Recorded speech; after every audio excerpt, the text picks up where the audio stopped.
discussing whether this states where the UK should withdraw from the European Declaration, a British Bill of Rights, and somebody asked me what sorts of human rights should people have.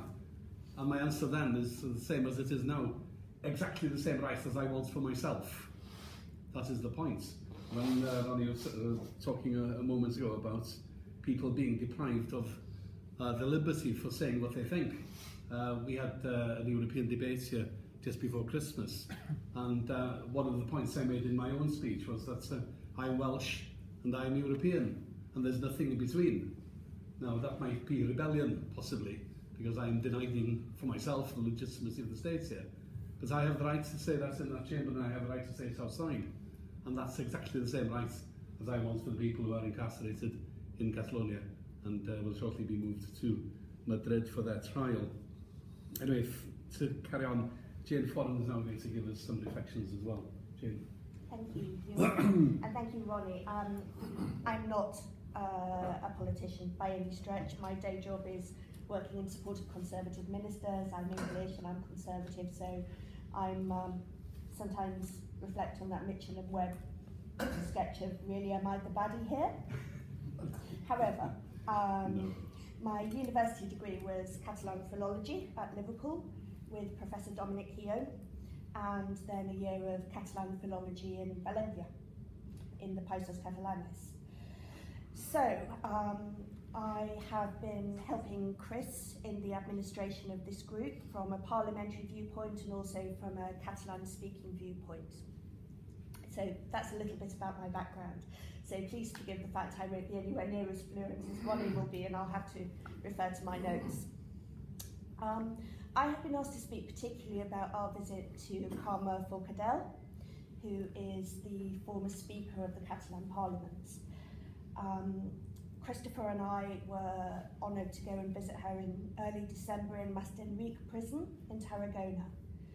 The first point I need to make about Carme is she had the opportunity to, once she was transferred from prison in Madrid, to join her comrade and equally a lady who was charged under the same archaic and Machiavellian type of charges, to share a prison with Dolors Bassa from the Catalan Parliament.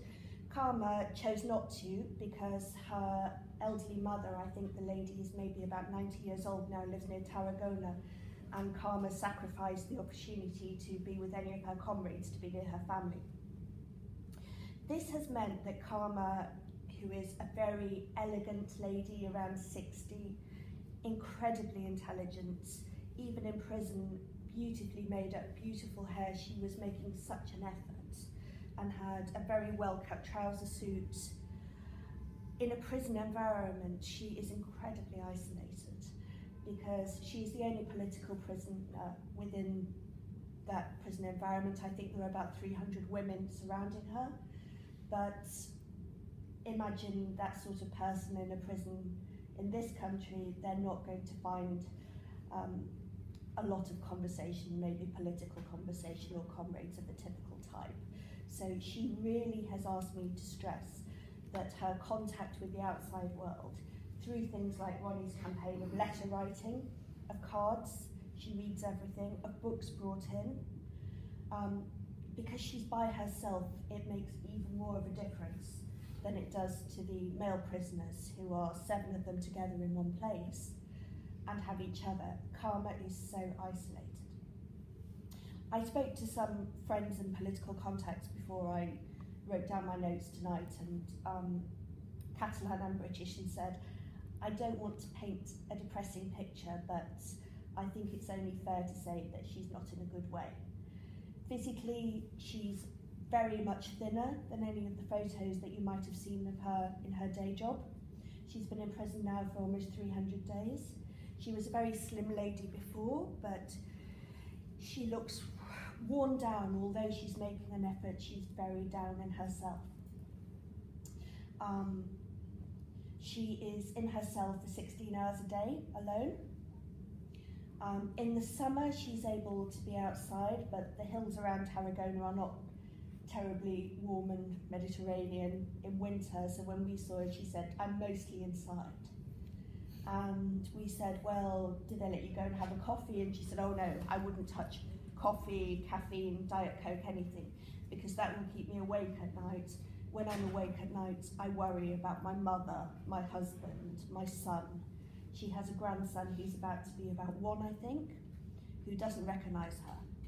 The regime of visits for family is actually much stricter than it was for people with political ties that we had the opportunity to do. We were in a room where we were able to hold her hand and embrace her. Her family is not able to do that very much, I think on a basis of maybe a couple of hours a month. So she reads, she can walk in the grounds, but she's very determined. So although she's very depressed and very isolated, she's very determined, and I said to her, would you do the same thing again that put you in this situation? Which, as far as I can see, was allow a vote to take place. And as we sit here in parliamentary democracy, her only crime, although she wouldn't call it a crime and neither would I, was to allow a vote to take place. And she said, if I could give a message to you, it's not that we're fighting per se for independence, it's we're fighting for a democratic vote. So to back up something that Ronnie said, Chris and I said particularly, what can we do? We can spread the word. She really appreciates any letters, any contacts. Something maybe that we've tried to facilitate a little bit more in our group is she really appreciates visits. The last point I would like to make is how shocked I was about the situation she will find herself in when she goes to trial in Madrid, probably this month. Judges in Spain, to the best of my understanding, are appointed politically. And so therefore, Josette can maybe help me on this point. If you were charged on a political crime, would you want to be before a judge who is of the opposing political view, which I believe is what the 9 are facing? And Josette can expand on that some more. And secondly, when she goes to Madrid, she will be away from her family indefinitely. She's terribly worried that if, when she's convicted, she will then be kept in a prison in Madrid, away from her tiny grandson, away from her aged mother. And equally, during the trial, she won't have any access to lawyers, which again shocked me very much. That she said, no, they bring you into court, they take you away at the end of the day. You don't get to see your lawyers day to day. So whatever happens during the trial, we're taken away and we can't consult on lawyers. So whatever point is brought up during the day, too bad. There's nothing we can do, we just go into the trial on the next day. So to me, that does not seem like justice. So I was very moved, I was very impressed with her dignity, with her courage. She said she would do exactly the same thing again, but I wanted to give you an impression of how she was alone in jail at the moment. Thank you.